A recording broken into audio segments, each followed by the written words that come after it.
This is your evening news update for Tuesday, September 21. Opposition leader Bishop Joseph Atherley snubbed an invitation to participate in an International Monetary Fund meeting with Standing Finance Committee of Parliament today. When the Speaker of the House announced that Atherley was invited to the talks, Atherley rose to his feet to object and declare he would not be attending. The opposition will not participate in this meeting with the International Monetary Fund. I got notice of this yesterday morning. That's not my complaint. My complaint lies herein. The government of Barbados has been in an arrangement with the International Monetary Fund for the past 3 years plus months.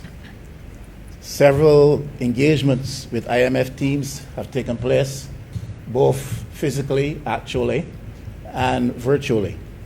On no occasion up until this point has the opposition office, or the leader of the opposition, been given the courtesy of a call, a letter, a briefing, a conversation, a dialogue with any representative members of the IMF teams that have been to Barbados.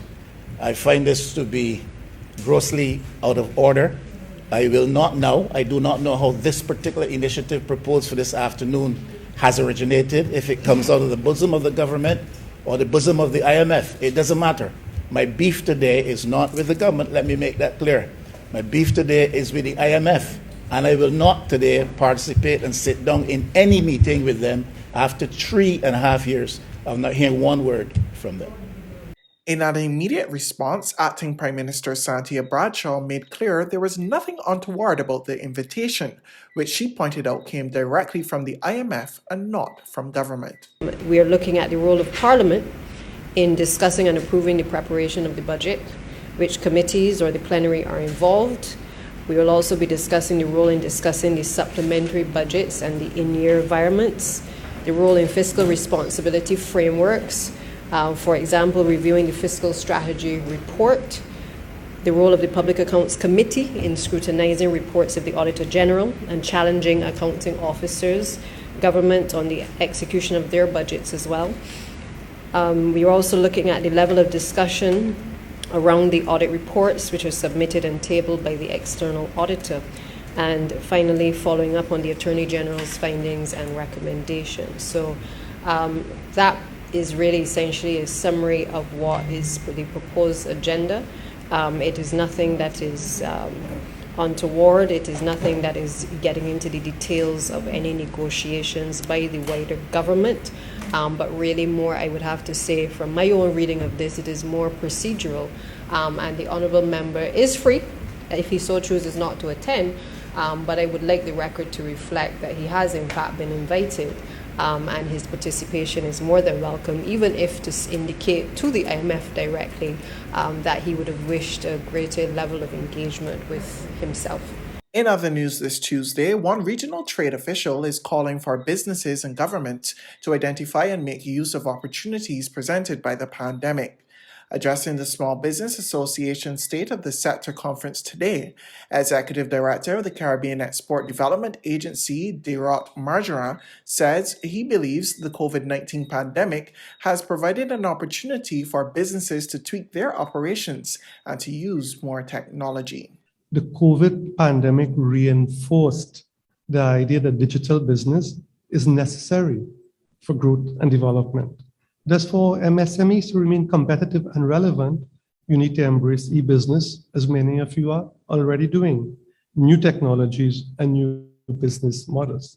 I've seen signs of this happening right here in Barbados, with local farmers advertising their products on Facebook. In Trinidad and Tobago, local farmers have also organized themselves in a Facebook group, which serves as a peer support mechanism with close to 50,000 members. Both represent progress. However, this cannot be individual and ad hoc. We need to establish organized and systematic approaches to help our MSMEs embrace technology as a friend Meanwhile, President of the SBA Neil Corbing says the pandemic was not all bad, given that it challenges businesses to, quote, try new things and to do some things differently. From where we sit within the Small Business Association, this has not always been a bad thing. You see, the impact of this pandemic has challenged us to do some different things and to do some things differently. Consequently, as we organize this year's Small Business Week, again, using the virtual platform to share these events with our stakeholders. We do so under the theme, Building Back Better, the road to a resilient and resourceful recovery. We selected this theme because we understand that whereas we need to rebuild, this rebuilding must be better than before. We must do things differently. In his address to the SBA meeting today, Energy and Small Business and Entrepreneurship Minister Carrie Simmons highlighted the importance of standards. He expressed disappointment that while the island had roughly 9,000 MSMEs, less than 100 of them have a working relationship with the Barbados National Standards Institute. As Minister responsible for commerce in this country, I have secured the imprimatur of the Cabinet of Barbados for the Barbados National Standards Institute to create a National Quality Committee. And that National Quality Committee, as I said, will be under the auspices of the National Standards Institute, but it will be mandated to have a developmental focus of shaping standards and shaping technical rules and regulations across all sectors of this economy. Simply put, from the water sports operator to the construction magnate, their business must be done in accordance with certain best practices and in accordance with certain standards. And why is this important? It is important because regulations, technical regulations and standards are essentially that common tide that lifts all ships onto an ocean of competitiveness. Now for today's COVID-19 update. 52 males and 53 females tested positive for COVID-19 from the 1,957 tests conducted by the Barbados Santos Public Health Laboratory. Of the 105 new cases, 25 people are under the age of 18 and 17 are 18 years and older. The age of one person is unknown. There are 835 patients in isolation. Barbados has recorded 6,736 confirmed cases of the viral illness and 59 deaths since March 2020. A total of 127,457 first doses of the vaccination have been administered under the National Vaccination Program for COVID-19. To date, 36.3% of the population have received their second dose and are. There's regional and international news after this short break.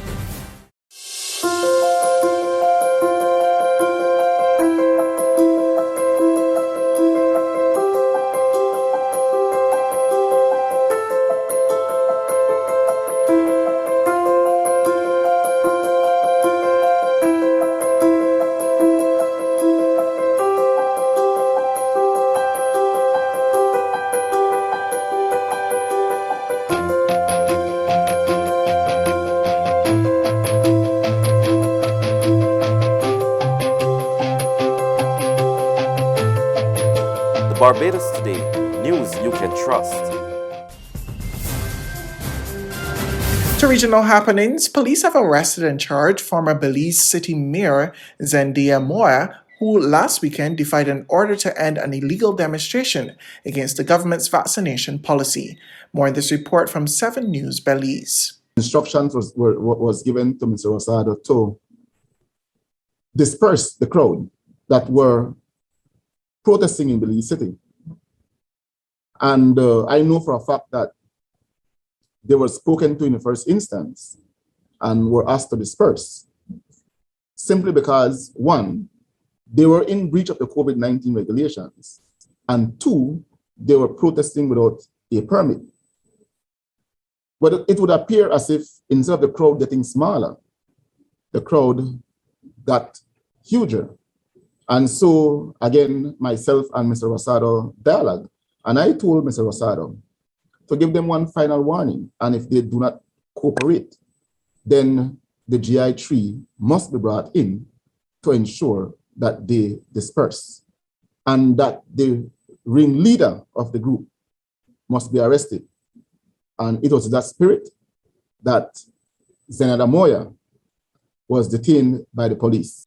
On the international front, UN Secretary General Antonio Guterres accuses global powers of hybris in the face of coronavirus vaccine inequalities, the climate crisis, and billionaires jolly right into space while millions go hungry on Earth. More in this report from Reuters TV. When they see their fundamental rights and freedoms curtailed, when they see petty as well as grand corruption around them, when they see billionaires joyriding to space while millions go hungry on Earth, when parents see a future for their children that looks even bleaker than the struggles of today, and when young people see no future at all. The people we serve and represent may lose faith not only in their governments and institutions, but in the values that have animated the work of the United Nations for over 75 years. Peace, human rights, dignity for all, equality, justice, solidarity. Like never before, core values are in the crosshairs. A breakdown in trust is leading to a breakdown in values. Promises, after all, are worthless if people do not see results in their daily lives. That's news, but for the very latest, you can visit us at www.barbadostoday.bb. You can also subscribe to our e-paper, email updates, or like us on Facebook, and sign up for our breaking news alerts via WhatsApp. We're also on Izumi Media and bus terminals, as well as Screenplay at supermarkets and gas stations near you. You can also hear us on Capital Media HD 99.3 FM.